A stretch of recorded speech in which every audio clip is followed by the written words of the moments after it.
Salut à tous, j'espère que vous allez bien. Aujourd'hui, j'ai une super vidéo pour vous. Hansi Flick en colère, tacle la Liga, un cri du cœur face à un calendrier surchargé.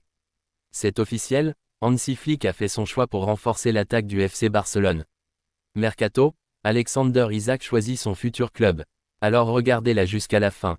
Si ce n'est pas encore fait, abonnez-vous à la chaîne et activez la cloche de notification pour ne rater aucune de mes prochaines vidéos. Mon objectif, atteindre les 40 000 abonnés, et j'ai besoin de vous pour y arriver. Un immense merci à chacun d'entre vous pour votre soutien. Vous êtes les meilleurs. Hansi Flick en colère, tacle la Liga, un cri du cœur face à un calendrier surchargé. Hansi Flick, l'entraîneur de l'équipe du Bayern Munich, a une nouvelle fois exprimé sa frustration et son mécontentement face à la gestion du calendrier du football européen, qu'il juge non seulement excessivement chargé, mais aussi inadapté aux besoins de récupération des joueurs professionnels. Cette situation a atteint son paroxysme lors de la rencontre contre Osasuna, un match qui s'est joué dans un contexte particulièrement difficile pour Flick et son équipe. En effet, le coach allemand n'a pas caché sa colère et son inquiétude avant ce match crucial, et surtout après la blessure survenue à l'un de ses joueurs clés, Dani Olmo. Alors qu'il se préparait à affronter Osasuna dans un environnement déjà tendu en raison de l'intensité du calendrier, Hansi Flick a souligné le manque de répit accordé à ses joueurs internationaux et a exprimé son agacement face à la manière dont les compétitions sont organisées, notamment au niveau des dates des matchs. À l'approche de ce match, l'entraîneur a en effet mis en lumière l'absurdité d'un calendrier aussi condensé, qui laisse peu de temps de récupération pour des joueurs ayant enchaîné des matchs internationaux et des compétitions nationales. Avec un ton acerbe, il a déclaré, sans embâge, « Je préfère ne pas commenter ma réaction quand j'ai appris la date de notre prochain match contre Osasuna. J'ai déjà été extrêmement clair à ce sujet à plusieurs reprises. C'est une situation que l'on doit malheureusement accepter, mais il faut bien reconnaître qu'il n'y a guère d'autres alternatives. Ni le club ni moi-même ne pouvons réellement influer sur cette situation. Il n'y a pas grand-chose que l'on puisse changer à ce stade, et c'est précisément là le problème. Ce que je pense, c'est que les grandes instances du football, comme l'UEFA ou la FIFA, devraient prendre leurs responsabilités et intervenir de manière proactive pour garantir que les joueurs puissent bénéficier d'un temps de récupération suffisant, un temps qui soit raisonnable et conforme à leurs besoins physiques. En l'état actuel des choses, ces moments de répit sont beaucoup trop courts pour qu'un joueur puisse récupérer correctement entre deux matchs, a-t-il souligné d'un ton grave et résigné, mais avec une détermination palpable. Cette déclaration a non seulement été un message fort de la part de l'entraîneur, mais elle a aussi révélé l'étendue de sa frustration face à un système qui semble ignorer les réalités physiques des joueurs professionnels. Bien que son agacement ait été évident, Hansi Flick a cependant essayé de trouver une solution en prenant des mesures pour préserver son équipe, notamment en ajustant la composition de son 11 de départ.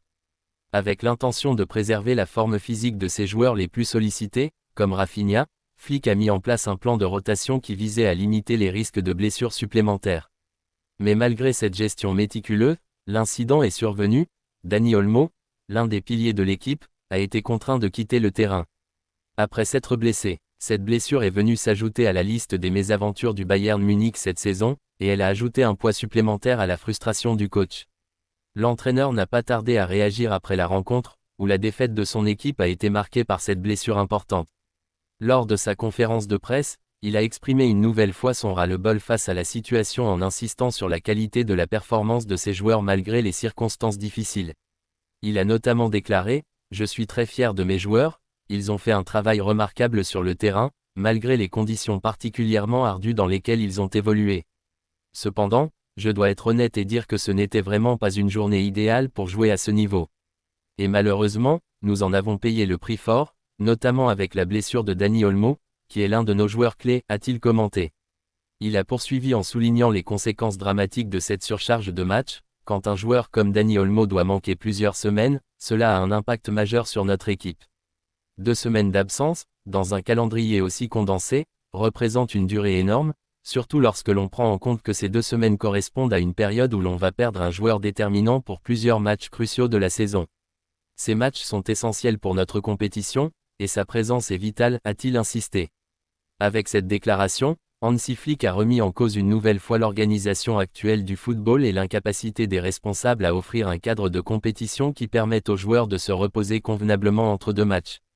Il a même évoqué la nécessité urgente de réexaminer la structure des calendriers afin de mieux protéger les athlètes, qui, selon lui, sont exposés à un risque considérable d'usure physique et de blessures. Les joueurs sont des êtres humains, pas des machines, a-t-il ajouté avec une touche d'amertume.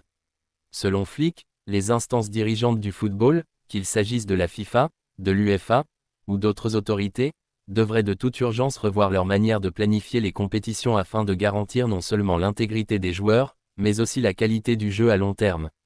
Il a conclu son intervention en insistant sur l'importance de revoir les priorités dans la gestion du calendrier des compétitions, soulignant que ce n'est pas uniquement le bien-être des joueurs qui est en jeu, mais aussi l'avenir même du football professionnel, qui risque de souffrir de ces décisions mal pensées. C'est officiel, Hansi Flick a fait son choix pour renforcer l'attaque du FC Barcelone. Alors que la fin de saison approche à grands pas et que le FC Barcelone se projette déjà vers l'exercice suivant, la direction sportive du club catalan travaille activement sur le recrutement de nouveaux joueurs afin de renforcer certains postes clés. Parmi les priorités identifiées par le staff technique et la cellule de recrutement, le poste d'ailier occupe une place centrale, le club cherchant à ajouter de la vitesse, de la créativité et de l'impact offensif à son effectif. Plusieurs noms ont été évoqués ces dernières semaines, certains avec une solide expérience au plus haut niveau, d'autres incarnant l'avenir du football européen. Toutefois, après une analyse approfondie des profils disponibles sur le marché et en prenant en compte les contraintes économiques du club, Hansi Flick, récemment nommé à la tête du Barça, aurait finalement arrêté son choix sur les joueurs qu'il souhaite voir débarquer au Camp Nou cet été. Hansi Flick tranche et mise sur Nico Williams et Ademola Lookman. D'après les informations relayées par El Nacional, l'entraîneur allemand aurait émis des réserves quant à la possibilité de recruter Luis Diaz, pourtant un joueur de grand talent évoluant à Liverpool. Bien que l'ailier colombien dispose d'une qualité technique indéniable, d'une excellente capacité à éliminer ses adversaires en 1 contre 1 et d'une expérience précieuse acquise en Première Ligue et en Ligue des Champions, il ne semblerait pas correspondre parfaitement aux exigences tactiques de Flick.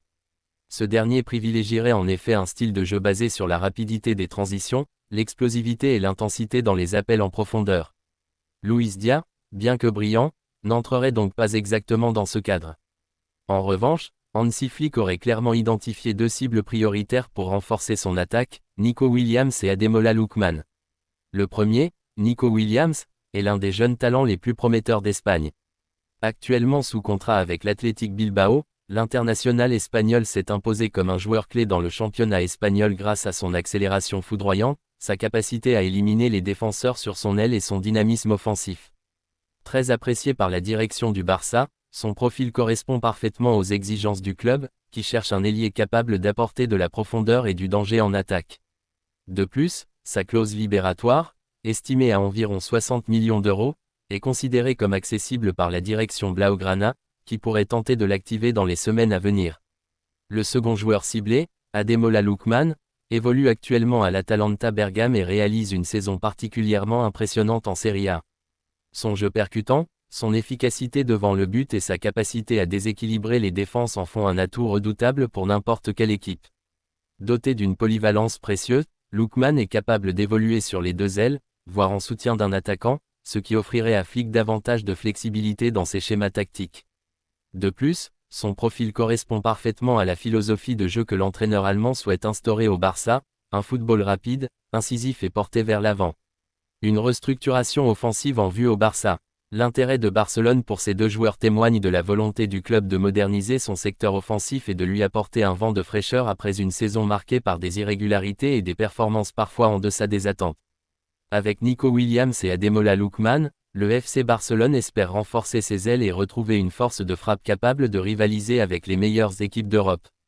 Reste maintenant à savoir si la direction catalane parviendra à concrétiser ces transferts, sachant que d'autres clubs européens, notamment en Première Ligue, suivent également ces joueurs de près.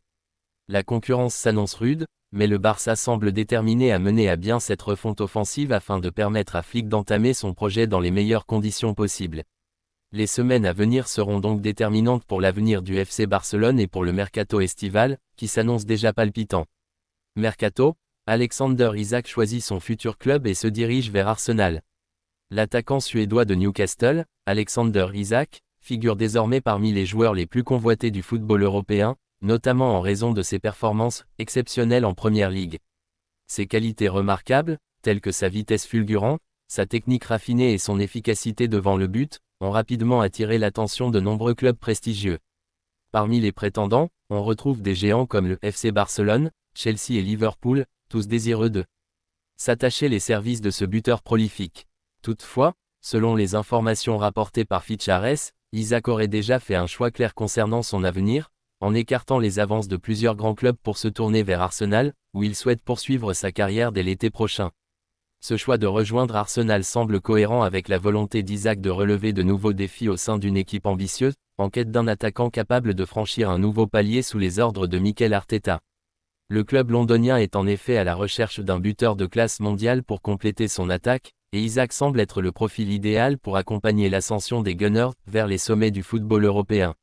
Du côté de Newcastle, ce transfert potentiel pourrait signifier un tournant. En effet, les Magpies, bien que déterminés à conserver leur attaquant vedette, ont fait un geste qui pourrait signaler leur ouverture à une vente. Selon les informations rapportées par Court Offside, le club anglais aurait suspendu les négociations pour une prolongation de contrat avec l'ancien joueur de la Real Sociedad, une décision surprenante qui pourrait laisser la porte ouverte à une transaction. Cette décision pourrait en effet être interprétée comme un signe de flexibilité de la part de Newcastle, qui serait disposé à vendre son attaquant si l'offre est jugée suffisamment attractive. Le prix du transfert d'Isak pourrait se révéler astronomique. Selon des rumeurs, un montant de 180 millions d'euros aurait été évoqué, ce qui ferait de lui l'une des transactions les plus chères de l'histoire du football. Ce chiffre élevé montre que Newcastle ne bradera pas son joueur phare et qu'il attend une offre substantielle pour laisser partir son attaquant. Cependant, Arsenal, avec ses ambitions sportives et son pouvoir financier, pourrait tenter de négocier ce montant ou d'explorer des options qui rendraient l'opération réalisable. Si ces rumeurs se confirment et qu'Isak décide effectivement de rejoindre Arsenal, ce transfert pourrait être un véritable coup de maître pour le club londonien. Le Suédois, qui a déjà prouvé son efficacité en Première Ligue, ajouterait une nouvelle dimension à l'attaque des Gunners, et sa complémentarité avec des joueurs comme Bukayo Saka et Martin Odegaard pourrait propulser Arsenal vers de nouveaux sommets, tant au niveau national qu'international. Ainsi, l'avenir d'Alexander Isak semble se dessiner de plus en plus nettement vers un transfert à Arsenal, et dans les semaines à venir, la situation pourrait se concrétiser avec un transfert retentissant. Ce potentiel mouvement pourrait également marquer un tournant important dans le projet sportif d'Arteta, qui cherche à renforcer son équipe pour revenir en force dans les compétitions européennes.